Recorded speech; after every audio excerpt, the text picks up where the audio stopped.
ओम जगदम्बाये नमः। सभी भक्तों को नवरात्र की पुनीत पावन बेला में हमारी अनंत शुभ मंगल कामनाएं।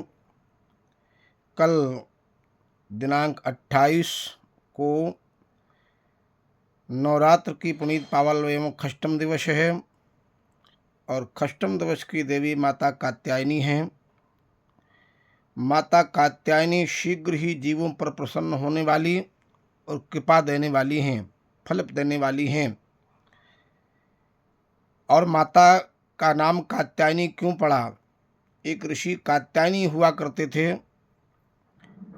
महाराज कात्यायनी के जीवन में काफ़ी समय हो गया, वृद्धावस्था आ गई, कोई पुत्र पुत्री की प्राप्ति नहीं हुई। एक दिन देवर्षि नारद जी महाराज कात्यायनी के आश्रम में पधारे। महाराज कात्यायनी को जब उदास देखा देवर्षि नारद जी ने तो कहा, महाराज आप उदास क्यों हैं? महाराज कात्यायनी ने कहा, देवर्षि हमारे पास धन धान संपत्ति सब कुछ है, लेकिन कोई न बालक है न कोई कन्या है, इसलिए मैं उदास रहता हूँ।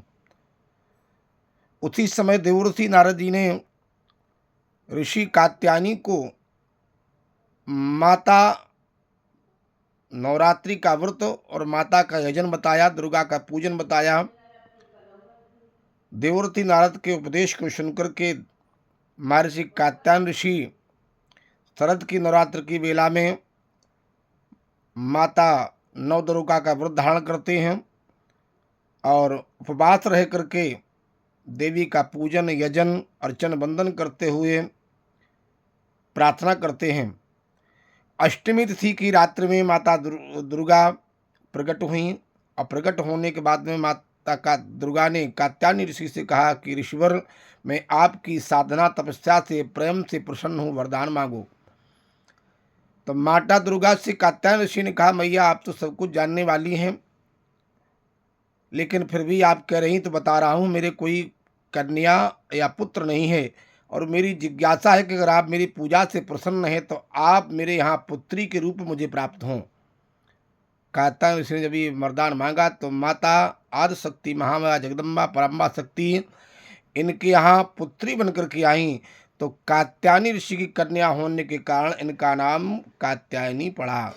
इसलिए कात्यायनी देवी जीवों पर शीघ्र ही कृपा देने वाली हैं, शीघ्र ही फल प्रदान करने वाली हैं, सुख समृद्धि धन धान वैभव यश कीर्ति प्रदान करने वाली हैं। खासकर गृहस्थ आश्रम को विशेष सुख समृद्धि प्रदान करने वाली हैं। इसलिए कल कात्यायनी का दिन है, इसलिए जो भी भक्त नवरात्र व्रत पूजन यजन कर रहे हैं या नहीं कर रहे हैं तो माता कात्यायनी का ध्यान करें, अर्चन करें, वंदन करें। और माता रानी का रंग जो है पीला है, इसलिए पीले वस्त्र पहने और माता जी को पीला वस्त्र पहनाएं, अर्पण करें। और इसके बाद में सुंदर पीली वस्तु का भोग, केले इत्यादि का, दूध में केसर डाल दें, केसर डाल करके माता रानी का भोग लगाएं। और खासकर माता रानी को कल के भोग में गुलकंद का मीठा पान अवश्य चढ़ाएं। और मीठा पान गुलकंद का चढ़ाएंगे तो निश्चित रूप से माता रानी प्रसन्न होकर के आपके जीवन में मंगल कामना करती हुई कल्याण करेंगी, कृपा देंगी। हमारी अनंत शुभ मंगल कामनाएं। जय मैया की। राधे।